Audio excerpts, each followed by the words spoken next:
Владата го анализира пазарот и бара поголни услови за набавка на 100 до 120 електрични автобуси, со кои ќе се решава проблемот во јавниот сообраќај во државата. Премиерот Христијан Мицковски вели дека ќе се искористат сите механизми при постапка за набавка, се со цел да не се направи големо оптеретување на државниот буџет. Планот е поголемиот дел од автобусите да биде наменет за Скопје, но и за другите градови кои имаат организиран јавен превоз.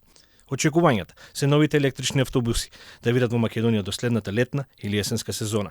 Во моментот го скенираме пазарот и ги анализираме за колкав најбрз можен период можат овие помеѓу 100 и 120 автобуси да дојдат, но истовремено и начинот на плаќање да биде со одреден грејс период на неколку полугодишни рати, за да не биде товар на ликвидноста на буџетот, а потоа тоа би било пренесено до сите општини, односно оние општини кои што имаат организиран јавен градски превоз.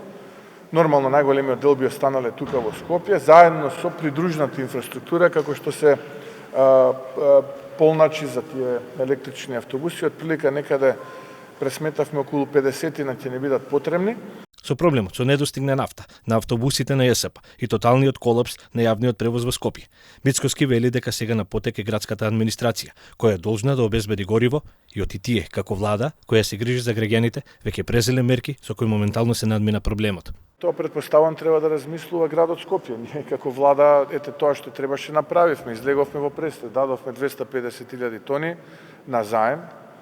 Преку Бирото за јавни набавки, колку што знаме, одговорено позитивно на барањето на град Скопје за итна набавка по пат на преговарање, така што сега веќе очекувам да се консолидира. А се останато, доколку ценат дека треба советничката група на ВМРО ДПМН да го подржи, очекувам да бидат повикани и да бидат објаснети политиките на градот Скопје. Инаку, проблемот со јавниот сообраќај се одолговлекува подолго време, а чекањето со часови на постојките и несреќите со технички неисправните автобуси се секој невија за скопјани.